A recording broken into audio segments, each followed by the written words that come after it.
বাবা তুমি ভেতরে গিয়ে কেন দেখছো না? সামান্য অজ্ঞান হয়ে আছে, তাও এত যন্ত্রপাতি দিয়ে কেন ওকে দেখছে? ঠিক আছে, তুমি না যদি যেতে চাও আমি চলে যাচ্ছি ভেতরে। প্লিজ বাবা, কি বাচ্চাদের মতন কথা বলছো বলো তো তুমি? এমনিতেই আমরা সবাই টেনশনে রয়েছি। তুমি এসো এসো এসো, এখানে ঠান্ডা হয়ে বসো তো। ডাক্তারবাবু, ডাক্তারবাবু, আমার করণ কেমন আছে? দেখুন, আমরা আমাদের মতো পুরোপুরি চেষ্টা করছি, আর এটা ছাড়া আমি আর কিছু বলতে পারবো না। Excuse me. আপনার এই করণের ফ্যামিলি? আগে হ্যাঁ। এক্স্যাক্টলি কি হয়েছিল? প্রত্যেক বছর ছুটির সময় করণ নিজের ঠাকুমা দাদুর কাছে ভূপালে যায়। এবারেও ওনারাই ওকে ছাড়তে আসছিলেন যখন এই ঘটনাটা ঘটে। অ্যাকচুয়ালি ইন্সপেক্টর সাহেব, অজয় আর করণ ওরা চেয়েছিল যে আমরা যেন প্লেনে করে আসি, টিকিটও বুক করেছিল, কিন্তু আমি জেদ করেছিলাম যে ট্রেনে যাওয়া হবে।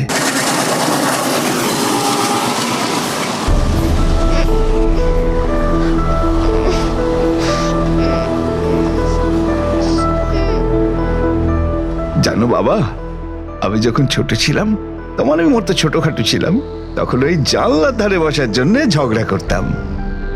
আর তুমি বাইরের দিকে দেখছোই না, হ্যাঁ? আরে বাবা, বাইরে দেখো, ওটাকে জমি বলে। আর বাবা, ওই দেখো ওই দেখো, ওই যে ওইটা নদী। দাদু, ওটা নদী নয়, খাল, বুঝলে, খাল। আরে বাহ, দাদু তো একদম বোকা বনে গেল। আমি তো দেখছিলাম বাবা যে তুমি কতটা বুদ্ধিমান, খুব ইন্টেলিজেন্ট, তুমি খুব ইন্টেলিজেন্ট বাবা। নাও ফল খাও, নে। দাও দাও দাও দাও, এই নাও। এই যে কিছু একটা গোলমাল আছে, কি ব্যাপার বলো, বলো না।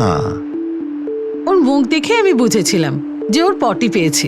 বেচারা 3 বার টয়লেট গিয়ে এসেছে, কিন্তু তাও পটি হয়নি। আর এদিকে তুমি ওকে ওই নদী পাখি সব দেখাচ্ছ। যা বাবা, পটিতে গিয়ে আয়। আমি তোমাদের সঙ্গে কথাই বলবো না। কেন? এরকম কেউ বলে নাকি? এটা বলতে হয় যে করণের টয়লেট পেয়েছে, কিন্তু এখনো যেতে পারছে না। কেন বাবা? তোমরা আমার সঙ্গে ইয়ার্কি মারছো? আমি তোমাদের সঙ্গে কথাই বলবো না, আর কিছুও খাবো না। কিন্তু বাবা একটা কথা বলো, যখন তুমি 3 বার গেলে ক্লিয়ার কেন হলো না? দাদু, তুমি তো জানো ট্রেনের টয়লেট কত নোংরা, আর ওখানে তো কুমোরও নেই, আর ট্রেন এরকম এরকম এরকম ভাবে দুলছে। ভালোই তো প্লেনের টিকিট বুক করেছিল। তুমিও না সব সময় এমন আরে করো। বাবা, ভারত ভ্রমণের মজা পেতে গেলে ট্রেনেই চাপতে হবে, সেটা কি প্লেনে হয় নাকি? আরে করণের তো এসব দেখা দরকার না কি বাবা? ট্রেনের মধ্যে যে মজাটা আছে সেটা প্লেনে হয় নাকি? হ্যাঁ,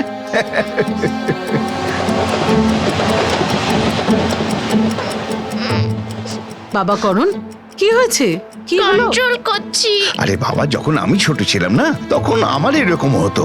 ঠিক আছে চলো, আমি তোমাকে ট্রিক বলে দিচ্ছি। এসো চলো, না, ওঠো। দাদু। আরে এসো এসো, চলো চলো আমার সাথে, চলো টয়লেটে চলো।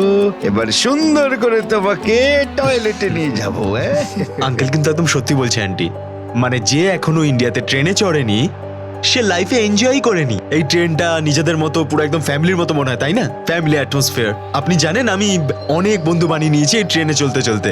একটা আলাদা রকমের অনুভূতি ট্রেনে চড়ার। চলছে গাড়ি ঝিক ঝিক ঝিক, দিদা, চলছে গাড়ি আমাকে আপেল দাও। ঝিক ঝিক ঝিক। দাদু, ওই দেখো একটা লোক মাঠে দাঁড়িয়ে আছে গামছা পরে। আরে হ্যাঁ, তাই তো দাঁড়িয়ে আছে। দেখো কেমন আনন্দ করছে এখন।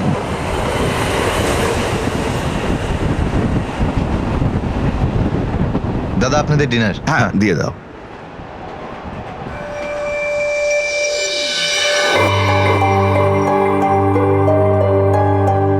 তাড়াতাড়ি খাওয়াও না দিদা। আরে এটা তো আমি দেখিনি। আরে নিন, বাহ। আপনারাও নিন। না না, আপনি খান আপনি খান। খাওয়ার পর তো মিষ্টি প্রয়োজন হয়, তাই না? আরে বাবা, আছে তো আমাদের কাছে পায়েস। আঙ্কেল, ওই কি জলের মতো পায়েস খাবেন বলুন তো আঙ্কেল?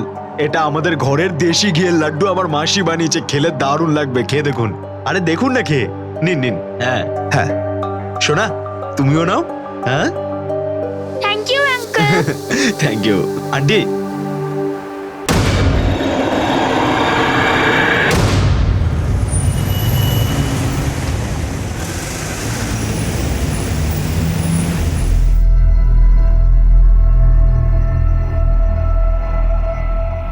আঙ্কেল স্টেশন এসে গেছে, কম্বলটা দিন। আমরা জ্ঞানহীনের মতো শুয়েছিলাম ওখানে। পুরো ট্রেনটা খালি হয়ে গেছিল, করণের মুখ থেকে গ্যাজলা বেরোচ্ছিল, সমস্ত জিনিসপত্র উধাও। করণ, করণ, এই করণ, এসব আমার জন্যই হয়েছিল ইন্সপেক্টর। অচেনা লোককে বিশ্বাস করেছিলাম আমি, আর দেখুন বদলে কি পেলাম আমি। আমার সংসারটা তছনছ হয়ে গেল। আমাদের করণ যেখানে শুয়ে আছে তার চারিদিকে যন্ত্র। ওই লোকটার নাম মনে আছে আপনার? আরে বাবা, যদি নাম জিজ্ঞাসা করতাম তবে তো মনে থাকতো নাকি। ওর বার্থ নাম্বার মনে আছে?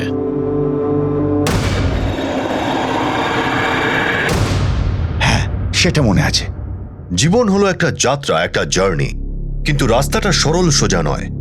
কোথাও চড়াই উতরাই, কোথাও গর্ত, কোথাও কাঁচা, কোথাও পাকা। আর কখনো কখনো তো এমন মোড় চলে আসে যা আপনি যদি সতর্ক না হন তাহলে সোজা খাদে গিয়ে পড়বেন, না হলে সামনে থেকে আসা দ্রুত গতির গাড়িতে ধাক্কা খাবেন। 8 বছরের করণও একটা যাত্রায় বেরিয়েছিল, একটা সুন্দর যাত্রায়, কিন্তু এক অজানা মোড়ে এসে এমন কিছু হলো যা সবার ঘুম কেড়ে নিল।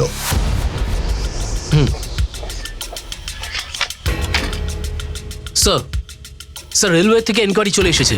এই দেখুন, এই আইডি থেকে ও অনলাইনে টিকিট বুক করেছিল স্যার। সুনীল দীক্ষিত, পানভেল।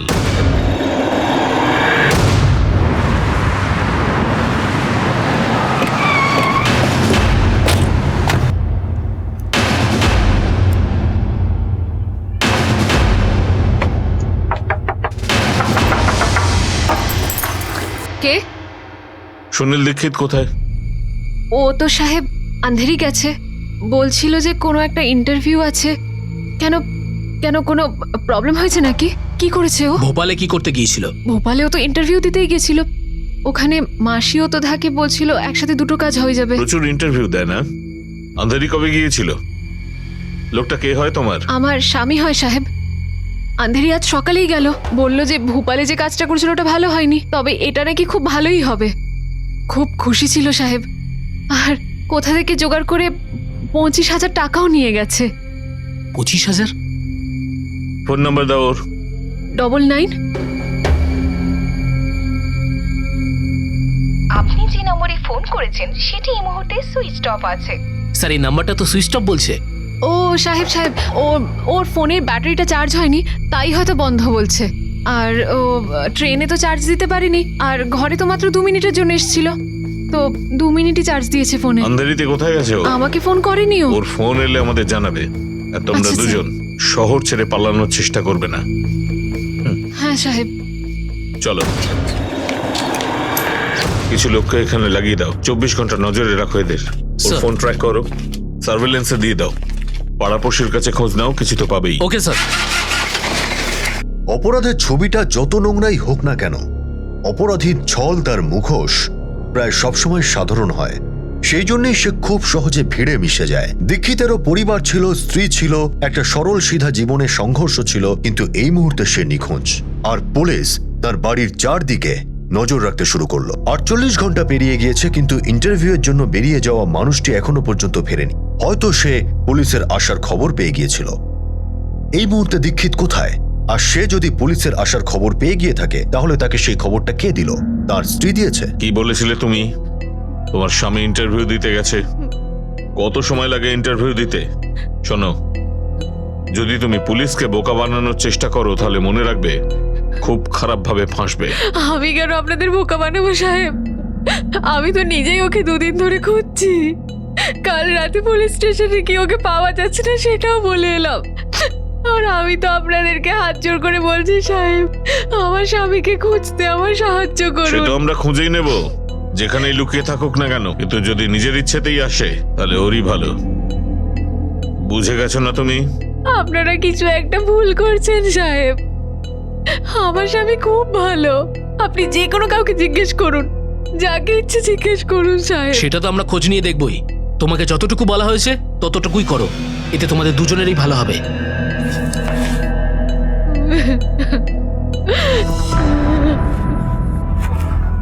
গোপাল, আমাদের 103-তে গিয়ে দেখতে হবে। ওরা তো ফোনই রিসিভ করছে না। যাদের বুকিং আছে তারা এক্ষুনি চলে আসবে। চলো। Sir sir sir I am so sorry sir.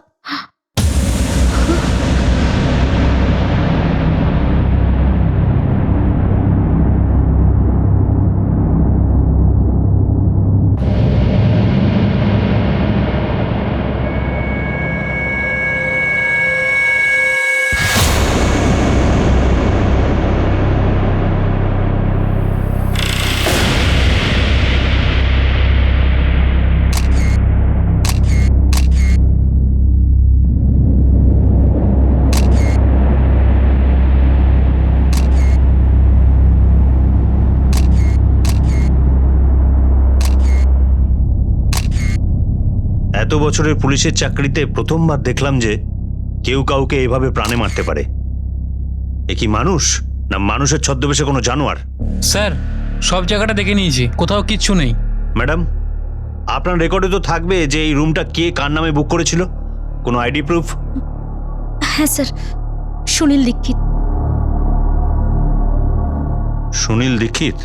Deshmukh, sir সমস্ত পুলিশ স্টেশনে এর নাম আর ফটো সার্কুলেট করে দাও। কোথাও না কোথাও কোনো না কোনো পুলিশ স্টেশনে নিশ্চয়ই এর কোনো ক্রিমিনাল রেকর্ড থাকবে। তাড়াতাড়ি। এই সমস্ত কিছু আমার দোষেই হয়েছে। আমি কি এই কারণে ট্রেনের কথা ভেবেছিলাম করণকে ট্রেনে চড়ার অভিজ্ঞতা জানাবো, সেই জন্যই ট্রেনের কথা ভেবেছিলাম। কারণ আমার প্লেনে চাপতে খুব ভয় লাগতো, আর হাতে নাতে পেলাম তার ফল। প্লিজ তুমি নিজেকে ব্লেম দিও না, তুমি চিন্তা করো না, সব ঠিক হয়ে যাবে।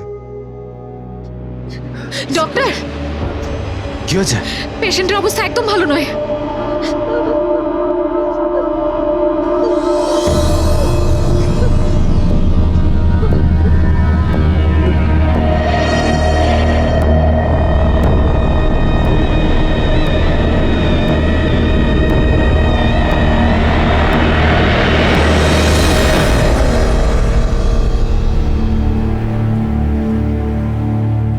সব ঠিক হয়ে যাবে বাবা। বাবা, তোমার ফ্লাইটে আসাটাই উচিত ছিল।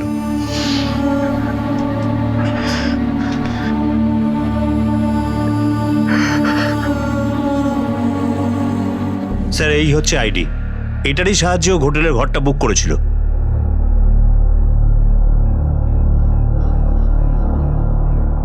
আর এই আইডি ব্যবহার করেই ও টিকিটটা বুক করেছিল।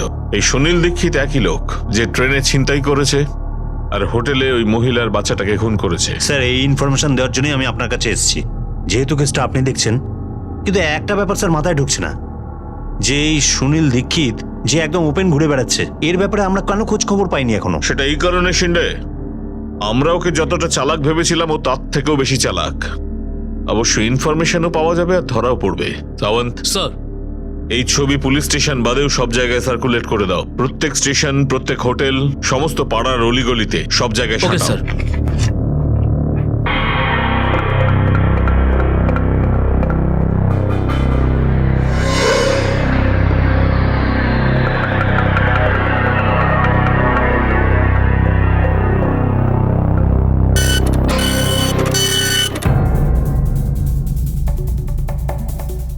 অনেক আরাম করেছিস, এবার একটু কাজ বাজ কর। সুনীল দীক্ষিতের কোনো খবর পাওয়া মাত্রই সোজা আমাকে এসে জানাবি।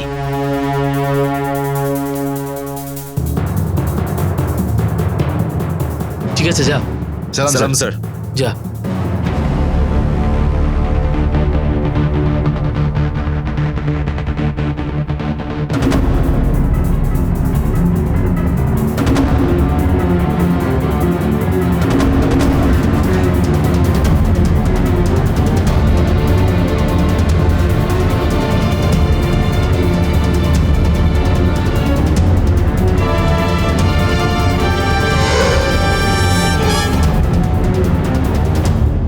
ঠিক আছে স্যার, 5 দিন হয়ে গেছে, আমরা আমাদের সমস্ত এফোর্ট দিয়েছি, কিন্তু ওই সুনীল দীক্ষিতের কোনো খবরই পেলাম না। আর হোটেলের সিসিটিভি ফুটেজও পাওয়া যায়নি, কারণ সেদিন ক্যামেরা সার্ভিসিং হচ্ছিল। স্যার, লোকটা হাওয়ায় উড়ে গেল নাকি কর্পূরের মতো মিলিয়ে গেল?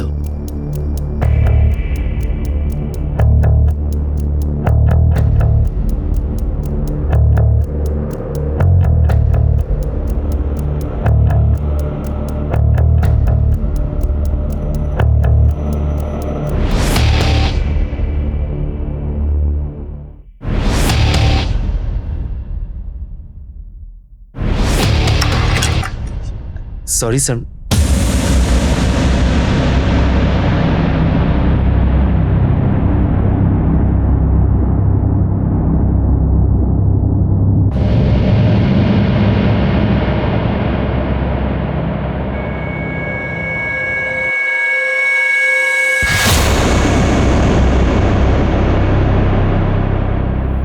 চলতে চলতে রাস্তা হারিয়ে ফেলা কোনো কোনো যাত্রার প্রবৃত্তি বা তার নেচার হয়ে থাকে, কিন্তু ঘুরিয়ে ফিরিয়ে যেখান থেকে যাত্রা শুরু করা হয়েছিল সেখানেই ফেরা, এটা একটা চমকে দেওয়ার মতো ব্যাপার।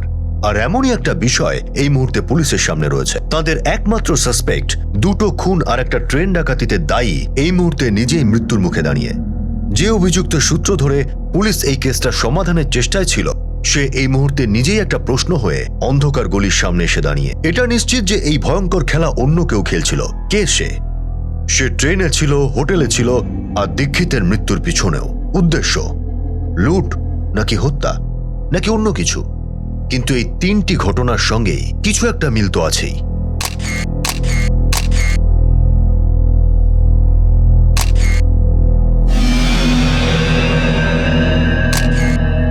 গত দুবারের মতো এবারে ঘটনাটাও সেম স্যার।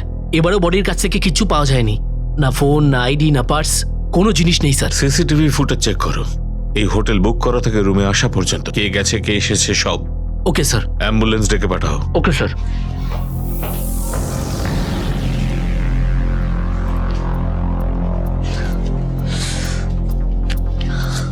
এই যে দেখুন স্যার, এই রুমটা। জানি সুনীল দীক্ষিতের নামে বুক করা। না স্যার, এই রুমটা সুনীল দীক্ষিতের নামে নয়, বিলাসরাও পাটেলের নামে রেজিস্টার। এই দেখুন, এই যে আইডি যেটা উনি দিয়েছিলেন। সাওয়ান্ত স্যার। এসো। Okay sir.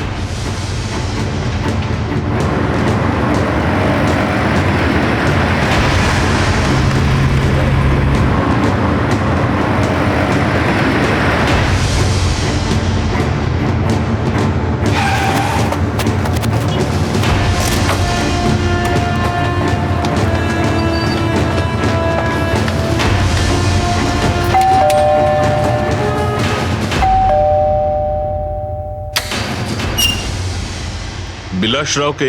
আমি বিলাস রাও প্যাটেল। কি ব্যাপার? এবার তুই এটা বল, মুম্বাই 2 স্টার হোটেলে তুই কি করছিলি? আর তুই এটাও বল, তুই সুনীল দীক্ষিতকে কবে থেকে আর কিভাবে চিনিস? আমি কোনো সুনীল দীক্ষিতকে চিনি না। আর মুম্বাইয়ের হোটেলে আমি রুম নিতে যাব কেন? আমার তো অনেক আত্মীয় আছে ওখানে। আত্মীয়দের গল্প শুনতে আসেনি। দীক্ষিতকে হোটেলে কেন ডেকেছিলে? ওকে খুন কেন করলে? আর ইলেকট্রিক তার দিয়ে লোককে মারার কৌশল কোত্থেকে শিখলে? তুই কি সোজাসুজি মুখ খুলবি? আমরা খুললে কিন্তু বেশি কষ্ট হবে। কি হয়েছে গো? আপনারা কি বলছেন আমি তো কিছুই বুঝতে পারছি না। আপনারা কোন দীক্ষিতের কথা বলছেন? আর এই 2 স্টার হোটেলের কথা আমি প্রথম শুনছি। তোমারই তো আইডি না? এই আইডি দিয়ে হোটেল বুক করা হয়েছিল। এবার কি বলবে? মনে পড়ছে না? নিয়ে চলো একে, চলো। এক মিনিট, কি ব্যাপারটা কি? কি হলো? এক মিনিট ইন্সপেক্টর, আমার এখন সব মনে পড়েছে। 2 মাস আগে আমি ভোপাল থেকে পুনা আসছিলাম। তাহলে কি কাজ করেন দাদা আপনি পুনাতে? আমার বিজনেস আছে। আচ্ছা, কিসের বিজনেস? গার্মেন্টসের। আরে বাবা, গার্মেন্টসের ব্যবসা মানে তো দারুণ ব্যাপার। এই চলে যাচ্ছে, কখনো ভালো কখনো কি খারাপ। বলছেন দাদা? গার্মেন্টসের ব্যবসা তো রমরমা। আমিও তো মাঝে একবার ভেবেছিলাম এই বিজনেসটাই করব। আচ্ছা, 40 টাকা চারটে, 40 টাকা চারটে, চলে এই লেবুওয়ালা, এই এদিকে এসো। 40 টাকা চারটে, এদিকে এসো। 40 চারটে, 40 চারটে। 40 টাকা চারটে? পাবলিকে তো পকেট কাটছো। আরে সাহেব, এত মালের দাম বেড়ে গেছে না, আর বৃষ্টি হয়নি তো, এই লেবু তো বুঝেছি, market-এই দাও নেই। চারটে দাও। এই নিন। যাও ঘুরে এসো, দিচ্ছি টাকা। 40 টাকা নিন না চারটে, আপনি। 40 টাকা নিন, নিন। চারটে, 40 টাকা আরে চারটে। নিন, নিন। না, না, আরে আপনিও নিন, আমিও তো খাচ্ছি। খেয়ে দেখুন।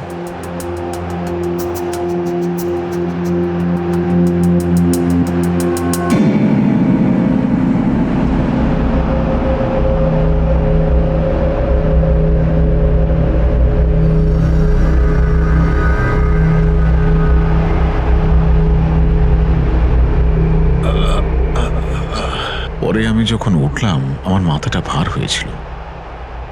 তারপর আমি দেখলাম আমার ঘড়ি, আংটি, লকেট, আইটি, আমার সব জিনিসপত্র চুরি হয়ে গেছে। এমনকি ও আমার মোবাইলের চার্জারটাও ছাড়েনি। তারপর ট্রেন থেকে নেমে আমি রেল পুলিশের কাছে এফআইআর দায়ের করেছি। এই যে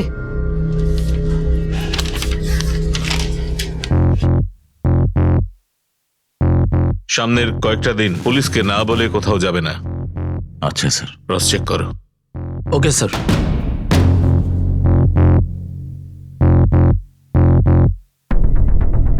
ওর বাড়ির বাইরেও একজন কনস্টেবল সিভিলে রেখে দাও, 24 ঘন্টা নজরদারি ওকে থাকবে। স্যার।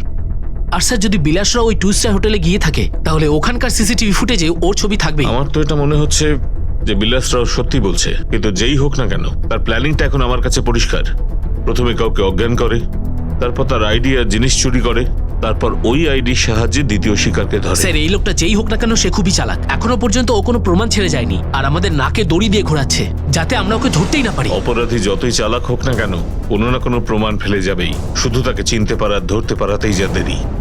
কোনো চৌরাস্তায় দাঁড়িয়ে মানুষের পক্ষে কখনো কখনো এটা স্থির করা মুশকিল হয়ে ওঠে যে সে কোন দিকে যাবে, বিশেষ করে তখন যখন তার কাছে কোনো মানচিত্র বা ম্যাপ না থাকে। 2 স্টার হোটেলে সঞ্জয় দীক্ষিতের লাশ পাওয়ার পর পুলিশের অনুসন্ধান যেন চৌরাস্তার মুখে দাঁড়িয়ে রয়েছে, কিন্তু বিলাস রাওয়ের ইউআইডি কার্ডটা এই তদন্তের জন্য নতুন একটা রাস্তা খুলে দিল। কিন্তু এটা নিশ্চিত যে ওই অপরাধী একটা প্রি মেডিটেটেড অর্থাৎ পূর্ব পরিকল্পিত প্ল্যানে অপরাধ করছিল। প্রথমে লুট, তারপর হত্যা, তারপর ভিকটিমের আইডেন্টিটি ব্যবহার, আর তারপর নিখোঁজ। এখন পুলিশের সামনে একটাই চ্যালেঞ্জ, এই প্ল্যান আরো একবার সফল হওয়ার আগে, আরো একটা হত্যা বা লুট সফল হওয়ার আগে অপরাধ আর অপরাধীর হাতে যেন আইনের হাত করা পরানো যায়। স্যার স্যার আমরা হোটেলের সমস্ত সিসিটিভি ফুটেজ চেক করেছি, সেখানে বিলাস রাওকে দেখা যায়নি। তার মানে স্যার ও সত্যি কথাই বলছে? এই দীক্ষিত আর বিলাস রাও দুজনের ফোন থেকে কোনো ইনফরমেশন পেয়েছো? না স্যার। স্যার আমরা ওদের দুজনের মোবাইলের IMEI নম্বর টেলিকম কোম্পানিকে দিয়ে দিয়েছি, কিন্তু স্যার যবে থেকে চুরি হয়েছে তবে থেকে এদের দুজনের ফোন অনই হয়নি। আমার এতটা বয়স হয়েছে, এই পৃথিবীর অনেক সুখ দুঃখের সাথে জড়িয়ে রয়েছি, আর অন্যদিকে 8 বছরের একটা বাচ্চা, আমার নাতি, যে এখন জীবন মৃত্যুর লড়াই করছে। ভগবান, আমার করণকে বাঁচিয়ে দাও। ভগবান, তুমি যদি চাও আমার জীবনের বিনিময়ে ওকে বাঁচিয়ে দাও। আমার জীবন তুমি নাও, করণকে বাঁচাও। বাবা, বাবা প্লিজ তুমি নিজেকে আর দোষারোপ করো না। এটা খুব কঠিন সময়, নিজেকে একটু সামলাও। আমরা আপনাদের একটা কথা জানাতে এলাম। বলুন স্যার। যাকে আমরা ক্রিমিনাল ভাবছিলাম, সুনীল দীক্ষিত, যিনি আপনাদের সঙ্গে সেদিন ট্রেনে ছিলেন, যার সঙ্গে আপনারা খাবার শেয়ার করেছিলেন, তার মার্ডার হয়েছে। আর এই মার্ডারও সেই লোকটি করেছে যে আপনাদের অজ্ঞান করার ওষুধ খাইয়েছিল।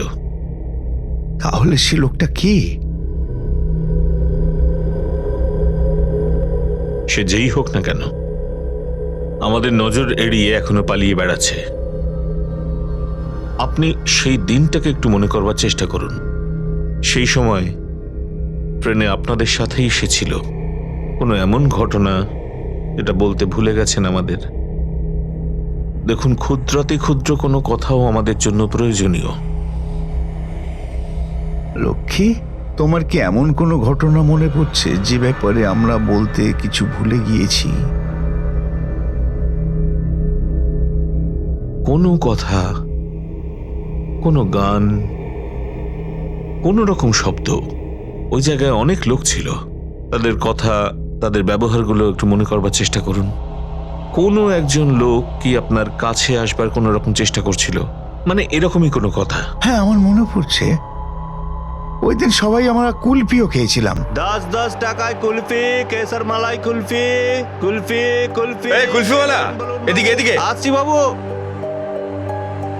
মালাই বেশি করে দিও কিন্তু। এই নিন বাবু। আরে এই যে কুলফি ভাই, আমাদের 3টে কুলফি দিয়ে দাও। হ্যাঁ বাবু। না, আমি 2টা কুলফি খাবো, 2টা কুলফি। আচ্ছা বাবা, তোমাকে দুটোই দিচ্ছি। আরে নাও, 2টো নাও, 4টে নাও, তোমার যা খুশি। নাও বাবা, নাও। এই নাও। এই নিন বাবু, এই নিন, এই নিন। আপনি একটা নিন। আরে নিন না বাবু, নিন না। সবে আমার জ্বরটা কমেছে আর এখনো সর্দিটা লেগে আছে। কুলফি খেলেই গলা আবার বসে যাবে। আপনারা খান আচ্ছা না? ঠিক আছে, 1 2 3 এ নাও, এ নাও। হ্যাঁ, নাও, খাও। কেসার মালাই পেস্তার খাও, খাও, কুলফি। আপনি কি ওখানে যতজন লোক ছিল তাদের দেখলে চিনতে পারবেন? যেমন ধরুন কেউ হয়তো কুলফিওয়ালাকে ডেকেছিল, বা সেই কুলফিওয়ালা। হ্যাঁ, আমি চিনতে পারবো, যদি দেখতে পাই তো আমি চিনতে পারবো। যে ওই কুলফিওয়ালাকে ডেকেছিল ওর সঙ্গে হয়তো আমি কথাও বলেছিলাম, কিন্তু বেশি নয়। থ্যাংক ইউ ভাই, আপনি কুলফিওয়ালাকে ডেকেছিলেন। আমার নাতি খুবই খুশি হয়ে গেছে, না হলে জ্বালিয়ে খেত। আরে থ্যাংক ইউ বলার কি আছে কাকাবাবু, বাচ্চা খুশি হলো এই অনেক। আমি চিনতে পারবো, যদি ওকে দেখতে পাই আমি ঠিক চিনে ফেলবো। হ্যাঁ। সাবন্ত, স্যার ওনাকে নিয়ে একটু পুলিশ স্টেশন চলো। হোটেলের যতগুলো ফুটেজ পাওয়া গেছে ওনাকে দেখাই। যদি এর মধ্যে কোনো লোক ওখানে থাকে যাকে নিয়ে চিনতে পারবেন, তবেই আমরা অপরাধীকে ধরতে পারবো। Right sir.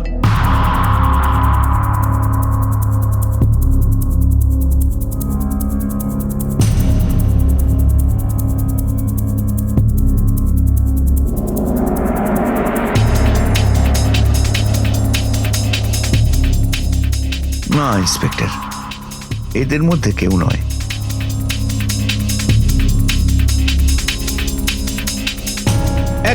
এক মিনিট, Stop. রিওয়াইন্ড করুন। ব্যাস, দাঁড়ান। এই সেই লোকটা যে কুলপিওয়ালাকে ডেকেছিল। আর একেই আমি থ্যাংক ইউ বলেছিলাম। এই যে সাবন্ত, স্যার এর ছবি বার করো, প্রত্যেক পুলিশ স্টেশনে পাঠাও, পুরো শহরের ছবি ছড়িয়ে দাও, কোনো জায়গা যেন ছাড়া না হয়। Okay, sir. আমাদের জানতেই হবে এই লোকটা কে আর কোথায় থাকে। Right sir. 1 মিনিট, স্যার রিজার্ভেশন চার্টটাও একটু চেক করো, বার্থ নাম্বারটা খোঁজ করো। স্যার এটাও তো হতে পারে যে লোকটা অন্য কারোর আইডি দিয়ে টিকিট বুক করেছিল। হতে পারে, but we can't leave any chance. Okay sir. Ajay, আমি ওকে চিনতে পেরেছি বাবা। যে ছেলেটা আমাদের করণের এই অবস্থা করেছে না বাবা, তাকে দেখেই আমি চিনতে পেরেছি। আমি পুলিশকে ওর ব্যাপারে সবকিছু বলে দিয়েছি। খুব তাড়াতাড়ি ওর অপরাধের ও শাস্তি পেয়ে যাবে। আর আমাদের করণ খুব তাড়াতাড়ি ঠিক হয়ে যাবে, খুব তাড়াতাড়ি সেরে উঠবে। কোনো লাভ হবে না যদি ওরা ওকে ধরে বা ছেড়েই দেয়। করোনার কখনো ফিরে আসবে না।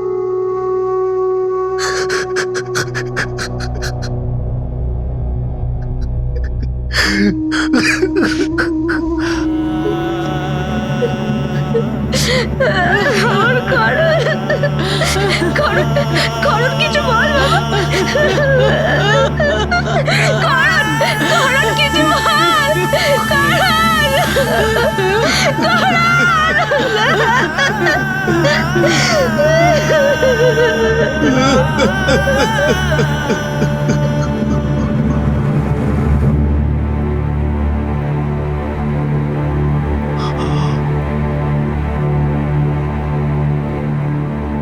তোমরা আমার সঙ্গে ইয়ার্কি করছো?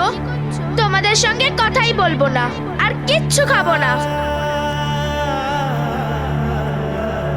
আমি 2টো কুলফি খাবো, 2টো কুলফি।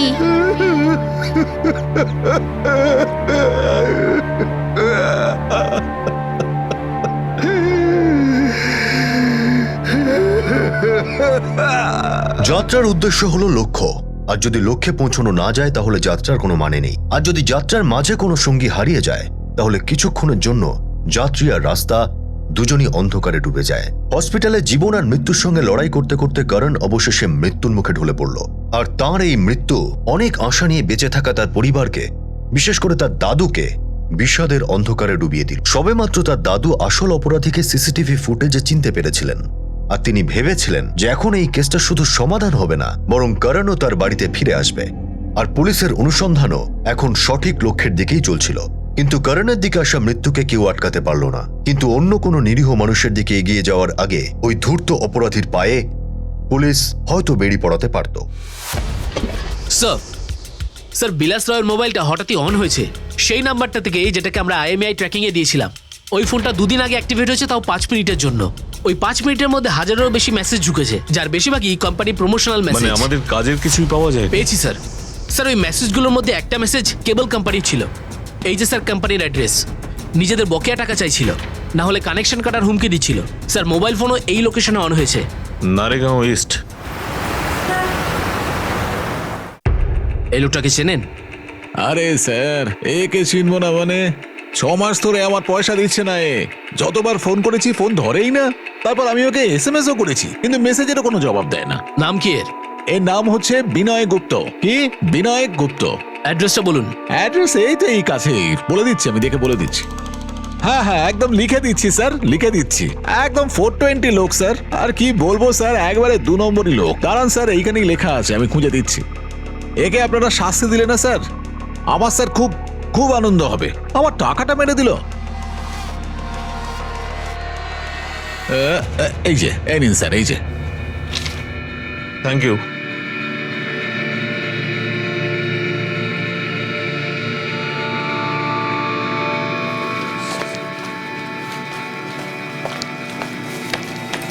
কাকা, এই লোকটাকে চেনেন?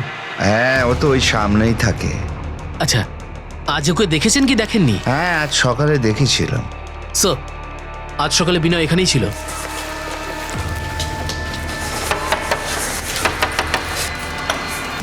কি ব্যাপার? পুলিশ। পুলিশ? পুলিশ এখানে কেন? এই লোকটাকে চেনেন?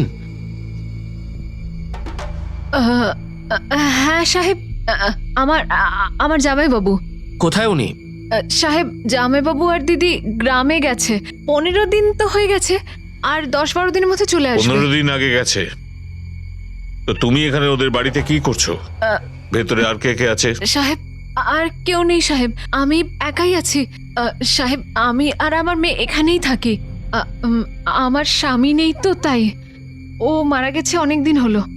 তো আমার মেয়েও তো ওদের সঙ্গে গ্রামে গেছে সাহেব। তোমার মেয়ের বয়স কত? সাহেব, গত মাসে 7 বছর হলো। আপনার দিদি আর মেয়ের একটা ছবি নিয়ে আসুন তো। সাহেব, ছবি? সাহেব, ছবি হ্যাঁ, আমি হ্যাঁ। কোথা থেকে নিয়ে আসবো সাহেব? নেই। মানে তুমি এখানে থাকো, তারাও এখানে থাকে, ওদের দুজনের ছবি নেই? সাহেব, ছবি আছে তো, কিন্তু ওই ছবি ওরা গ্রামে নিয়ে দেখুন, গেছে। আপনি যদি ছবি নিয়ে আসেন তাহলে ঠিক আছে, আমরা খুঁজলে কিন্তু আপনার বিপদ হবে। চেক করে এই দেখুন। সাহেব, সাহেব, শুনুন, আপনারা কেন কষ্ট করছেন সাহেব? আমি দিচ্ছি তো, আমি দিচ্ছি।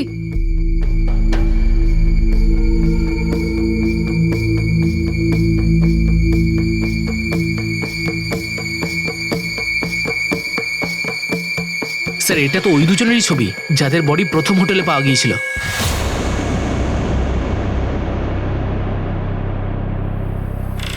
কি জানো এদের খুনের ব্যাপারে? সাহেব, কি বলছেন আপনি? এ আমার মেয়ে আর এ আমার দিদি, ওরা তো গ্রামে গেছে, আর 10 দিনের মধ্যে চলেও আসবে। 10 দিনের মধ্যে চলে আসবে না? তাহলে পড়শিরা কেন বলছে যে বিনয়কে কাল বিকেলে রেখেছে, আজ আবার সকালেও? এমনিতে মুখ খুলবে না, ও ট্রিটমেন্ট চাই। অ্যারেস্ট করো ওকে। আরে সাহেব, সাহেব, আমি কি করেছি বলুন তো? আমি কিচ্ছু করিনি, আমি সত্যি কিচ্ছু করিনি। মা কালী দেবী, আমি কিছু করিনি। যা করেছে আমার জামাইবাবু করেছে। ও যা যা বলেছে আমাকে করতে, আমি শুধু তাই করেছি। আমি একটা ভুল নিশ্চয়ই করেছি সাহেব, আমি ওকে ভালোবেসে ফেলেছি। কিন্তু বিশ্বাস করুন, এর থেকে বেশি আমি কিচ্ছু করিনি। তোর কারণে দুটো মানুষের প্রাণ গেছে, আর তুই বলছিস তুই কিছু করিসনি? যার মধ্যে একজন তোর নিজের দিদি ছিল, আর তোর মেয়ে। তোর কাছে একটাই রাস্তা খোলা, পুলিশকে সাহায্য কর, নিজের শাস্তি কম কর। বল, কি বলবি?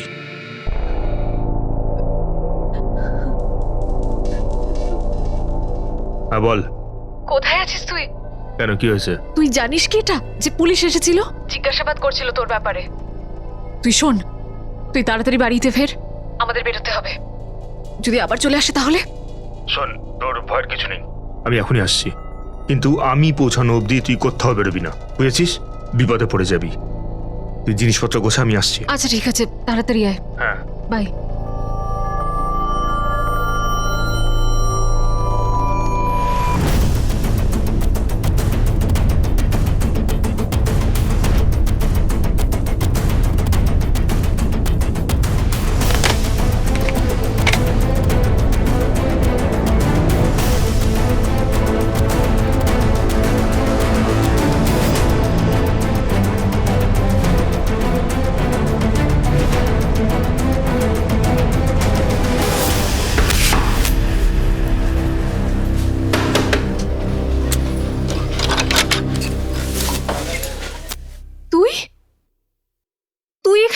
করছিস? তোর খেলা শেষ হয়ে গেছে রে।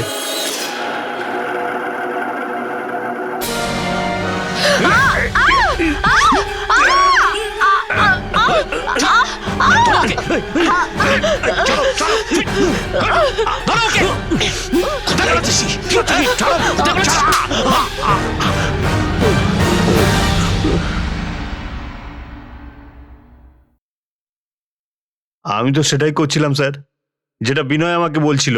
আমাকে ফোন করে ডাকলো স্যার, আর আমাকে এই ব্যাগটা দিল, আর বলল ওর খেলা শেষ করে দিতে, আর খেলা শেষ করার পরই এখান থেকে অন্য কোথাও সরে পড়তে। আমাকে স্টেশনে আসতে বলেছিল স্যার। স্টেশনে যেতে বলেছে? আমার এর সাথে কোনো যোগ নেই স্যার, এই সমস্ত বিনয়ের প্ল্যান স্যার। ও তো নিজে পালালো আর আমাকে ভাসিয়ে দিয়ে গেল। ওরে কোন স্টেশনে যাবার কথা ছিল বল? দাদার স্যার।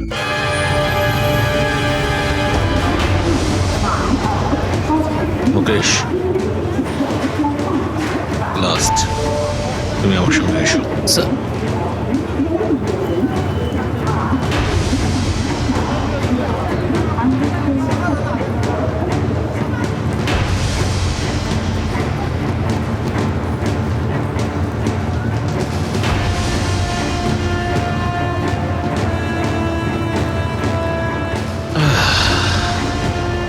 যাওয়ার খুব তাড়া আছে না?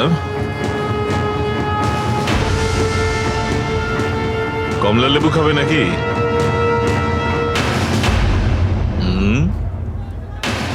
এই, ধর! এই,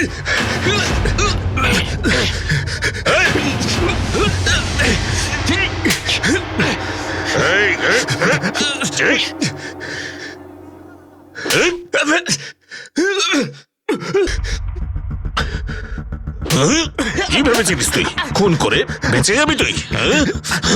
চুপ! সাহেব, সোনাম আমার ছোট শালি হয়। আমি জানতে পারলাম যে ওর স্বামী মারা গেছে, আর ওই বাড়িটা ওরই নামে, যেখান থেকে আপনারা ওকে তুলেছেন সেই বাড়িটা। আর তাই আমি ওকে পটিয়ে আমার বউ আর ওর মেয়েকে সরিয়ে দিই। সোনামকেও আমি সরিয়ে দিতাম, কিন্তু তার আগে আমরাই এসে গেছি। আর এই ট্রেন রবরি বল, আর কতজনকে মেরেছিস? তুই পয়সার ইলেকট্রিশিয়ান, ভাবতে পারিস কি করে সব? বল বল। আমি ইঞ্জেকশন দিয়ে ফলের মধ্যে ঘুম পাড়ানোর ওষুধ ঢোকাতাম। কেউ সন্দেহ করতে পারতো না যে স্টেশনে বিক্রি হয় যে ফলগুলো, তার মধ্যেও ঘুম পাড়ানো ওষুধ থাকতে পারে। লোকে হাসি মুখে কিনে খেয়ে নিত, আর তারপর তারা অজ্ঞান হয়ে গেলে আমি ওদের সব মাল সাফ করে দিতাম। আর মালাইয়ের যে পাত্রটায় কুলফি ডোবানো হতো সেটার মধ্যে আমরা ঘুমের ওষুধ মিশিয়ে দিতাম। আর তাই আজ পর্যন্ত কেউ সন্দেহ করেনি। এসব তো বুঝতে পারলাম। সুনীল দীক্ষিতকে কেন মেরেছিলিস? ও তো নিজের ভুলে মরেছে সাহেব। আমি তোকে ঘুম পাড়াতে চেয়েছিলাম, কিন্তু ও তো কুলফি খেলোই না। আপনারা খান না? না, আমি খাই না। সবেমাত্র জ্বরটা ঠিক হয়েছে, এখনো সর্দি লেগে রয়েছে। কুলফি খেলেই গলাটা বসে যাবে। আমি শুধু ওর আইডিটা চেয়েছিলাম।